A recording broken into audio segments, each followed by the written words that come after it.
This time, it is coffee.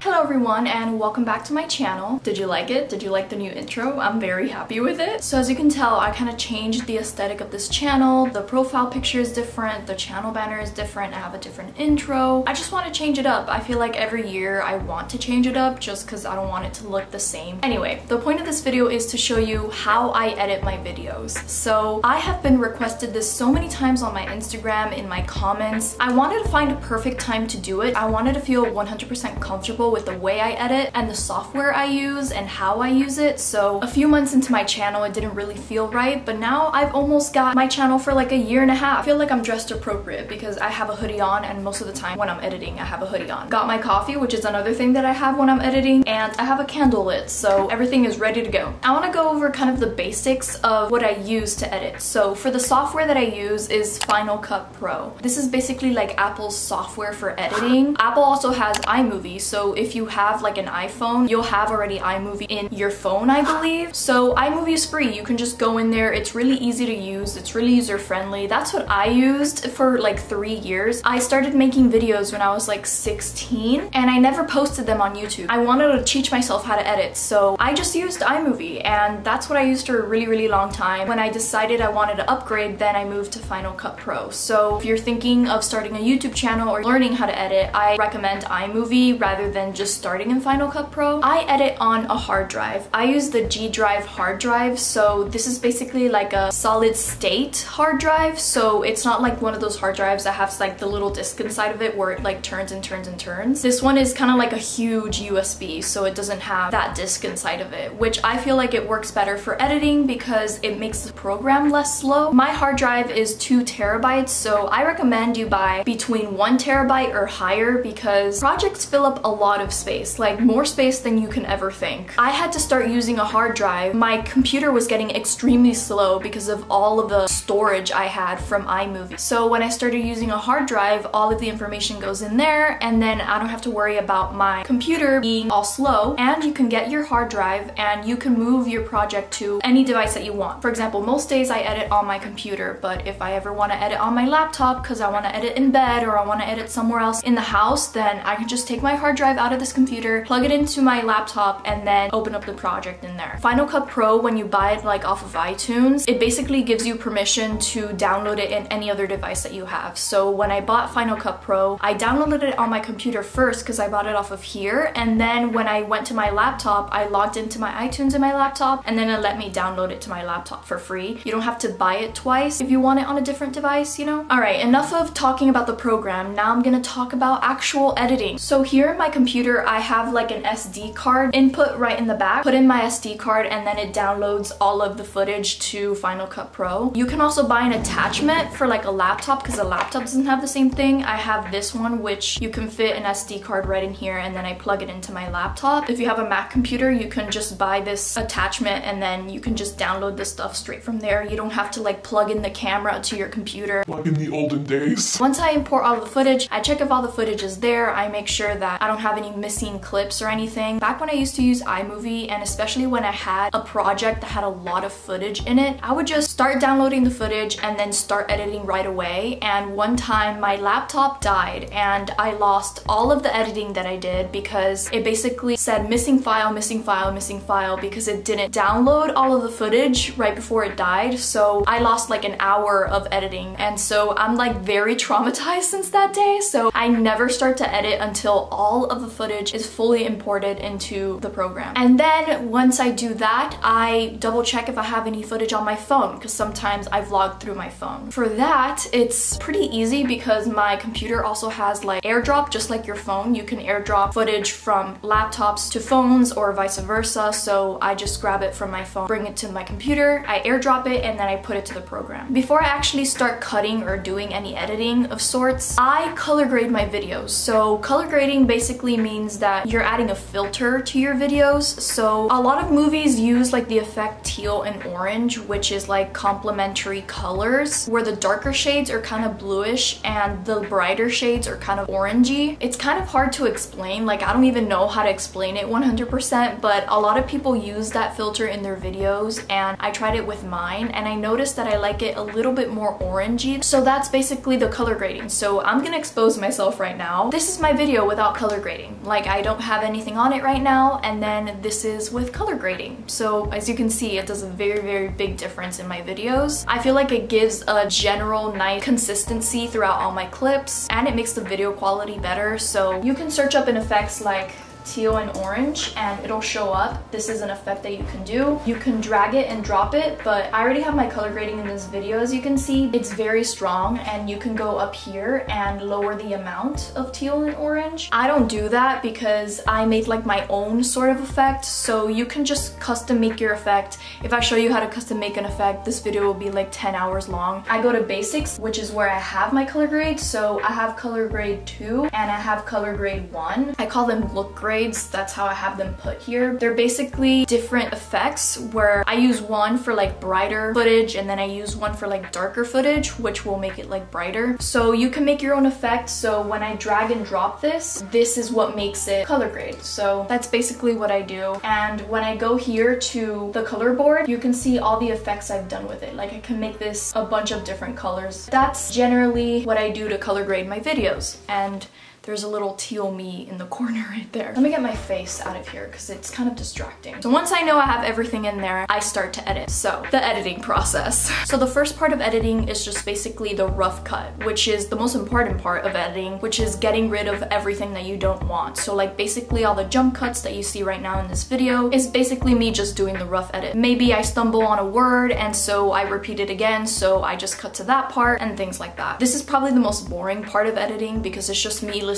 to my voice over and over and over again and just cutting it, and it just takes me like hours and it's so dreadful. I wish I could just have the rough edit done and then just do the creative edit, because it's just, this is what makes me not want to start editing a video, because I know I have to go through the rough cut. The second part is the creative edit. So this is my favorite part, where I put the music, I start layering all of the titles on the top if I want to put any funny zoom ins, anything like that. So I'm gonna go into the nitty gritty of the types of effects that I use. So to zoom into my face, like I am right now, I basically keynote the footage. So 1 second of footage has 60 frames, so 60 frames per second basically. And what I do is that I get one frame and I hold a keynote, and then I go all the way to the end where I want to stop the zoom in, and then I do another keynote, and then I change the edit in that keynote to zoom in more. So it'll automatically just go frame per frame, like the program does it for you, where every single frame it gets closer and closer and closer. I feel like I like that better than doing like the Ken Burns, which is just like a really like soft, easy zoom in. So I'm gonna explain it a little bit now because I know it's kind of confusing without like showing you. But here, scale all, you zoom in and it's 148. 100 is to go back to normal. 0 is back to normal up here because this one goes up and down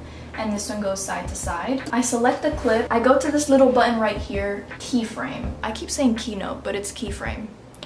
I click this keyframe and I click the bottom keyframe so that I'm able to move both of them, like zoom in and move side to side. I select the keyframe and I leave it alone because at the beginning of the zoom in, there's nothing happening until it starts zooming in, and then I end it where I want to end the zoom in. I select the clip again, I do the keynotes thing again, and then I zoom in and I select right where my face is or wherever I want to put it, and then that's basically it. So now it's already programmed to start a keyframe and then zoom into my face and end where I want the keyframe to end. What I love about this is that you can select Control V and it'll show you where the keyframe is right here. So I can move the keyframe over so it doesn't start until now, or I can move it a lot more back, and so the keyframe takes a lot slower to get to this point, which is where I programmed it. So, but it just takes a little bit of practice and it's really easy to get the hang of it. So that is basically how I zoom in. Now I'm going to show you a little bit of the effects that I use. So for funny parts of my videos, I I like to use heat. I use the bad TV effect a lot on titles and on footage. I use sometimes crop, which doesn't do like a zoom in, it just goes straight up to my face. I also sometimes use fisheye for funny effects. I use wave, I use underwater. Sometimes I use underwater for just footage, or sometimes I put it in a text like this. I like to use monster, which makes my voice low. I use cartoon animals to make my voice really high and squeaky. For just like cute aesthetics, I use like simple border, I use frame. Sometimes I can just like download, if you go on YouTube and you search up like film overlay, it'll just show you a screen that just does like old film kind of effect. If you screen record it and then you put it in the program, like the video, you can put it right on top of like a montage or something. You can make it kind of like an overlay on top. Adds this really cute like film effect, because I don't think there's a film effect like that on Final Cut Pro, and I am not about to just go online and buy an add-in effect simply if I could just screen record a YouTube video. So I use a lot of like masks in my videos. So I use like shape mask, vintage mask. You can change the shape of them if you want. As for texts, I really like to use Helvetica New, I think it's called.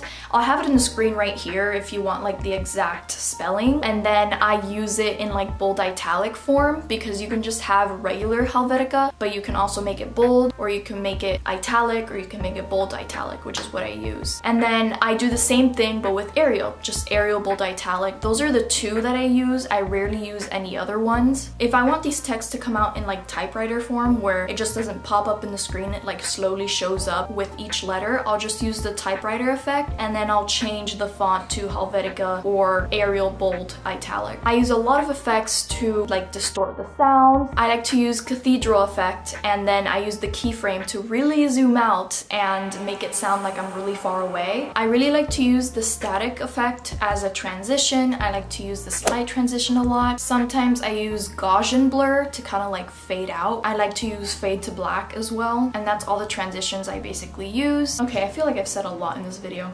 But a lot of you have been asking how I do this sort of handwritten effect on top of things. So for that, think my little iPad right here. So you don't need a huge iPad for this. Any iPad works. Before I started using this iPad, I think I used one of Adobe's apps to create this effect, but you can just buy a really cheap stencil and just make some effects, which is what I did for the first 6 months of this YouTube channel. And then I started using this. So again, the important thing about this video is that you don't necessarily need a bunch of equipment to make a YouTube video. So you can use iMovie, that's for free. You can use like free apps to make like cute overlays if you want. You can search up literally any sound effect on YouTube and like screen record it and then download the video to the program and then use that as a sound effect. But make sure you're not using a song that is copyrighted, because that is a video that I'm planning on doing as well. A lot of people ask me how I use the audio in my videos. I briefly talked about it about a couple of months ago in how I plan my YouTube videos video. This is Procreate. So as you can see, I have a lot of thumbnails that I did here. I mostly do my thumbnails or my overlays on videos. So I know I can screen record this, but this is like really brief and I don't feel like screen recording for something really quick. But on top of here are a bunch of layers that I use. So you can turn on a layer and I have that. So I write back, welcome back. And then I can lower the opacity of the layer, and then I just open a brand new layer and I write welcome back again right on top, and then welcome back again. I do it 3 times. You're naturally just gonna write every single time welcome back differently. And then when you download welcome back, like each individual layer onto the program, and then you just put it like right after the other, it's gonna change slightly. And so you get that like this cute little cartoony effect with the writing. So I feel like that looks really cute. You can do a bunch of effects on there. I get inspired by a lot of YouTubers, so just find what you like and try different things out, because you never know what you like. That's basically it for like overlaying all the cute little effects on my videos. So one thing that I do want to show you guys, which saved me literally hours of editing, programming my keyboard. This is my dirty keyboard. Say hi. The letter Y program, so when I click on it, a title shows up so I can type anything I want. There's a way to do that. So you open Final Cut and you go all the way to the top where it says Final Cut Pro.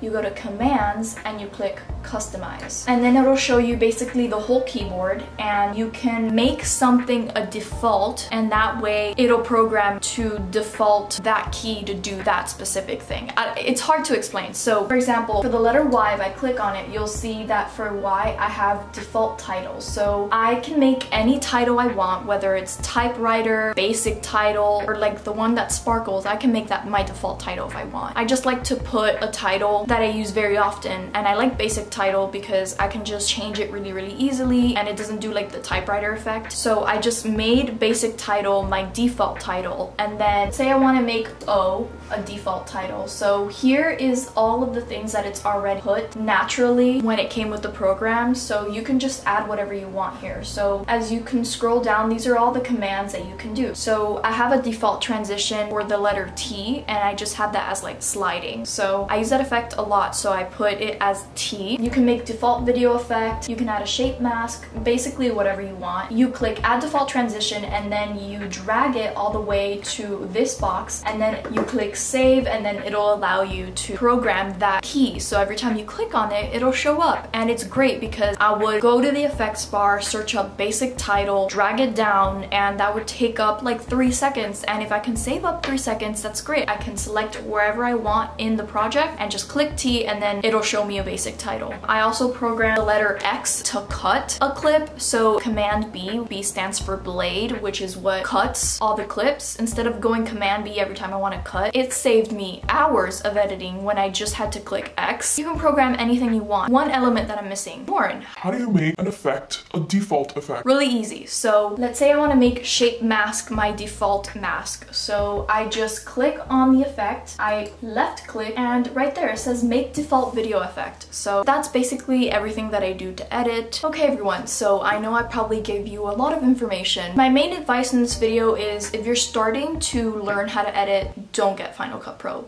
Believe me, don't get it. Don't spend $300 on something that you're not gonna end up using. Use iMovie first, see if you like editing, and don't use it for like a month. Use it for like a year, 2 years. Use iMovie and suck the juice out of it. And then once you realize editing is something that you like and that you think it's sustainable for you, then get Final Cut Pro. Hi guys, I just wanted to come in here and say that if you're not really sure if you like Final Cut Pro or not, you can get a free trial for like 90 days. It allows you to do that, and you can just download it on all of your devices, and then you can just try it out for 90 days and see if you like it. I'm sure many other programs do that as well, so that's another option for you. You can also use Adobe Premiere Pro, but I never got that one because I feel like it's kind of confusing. It's a little bit much for me. I feel like this one is a little bit better and a little bit easier for me to understand, and so Final Cut Pro was the one that I eventually got. So you can use whatever you want. You can use Final Cut, you can use Adobe Premiere Pro. I know that Windows probably has one. So there's a lot of different softwares out there. If you ever start off, use like Windows Movie Maker or iMovie or something, and then see if you really like it, because it is an investment. I'm out of breath. I've made the best invention. This is Starbucks cold brew with a splash of almond milk, 2 pumps of vanilla syrup, 1 pump of dolce cinnamon syrup, and like a pump of like brown sugar syrup. The best thing that ever existed. I put a little bit of vanilla sweet cream on top. Beautiful. That's the order right there. If you guys ever order it, tag me on Instagram and see if you guys like it, and I'll post it on my story. One last thing I want to say, if you guys are wondering about my hoodie, it says Seniors 2018. Yes, I graduated high school in 2018. I am old, okay? So I really hope you guys enjoyed this video and found it useful. Please like this video because that's how you let me know. Subscribe for more videos like these, and hit the little bell notification so that you get notified every single time I post. I post a new video every single Sunday, and I'll see you guys in my next one.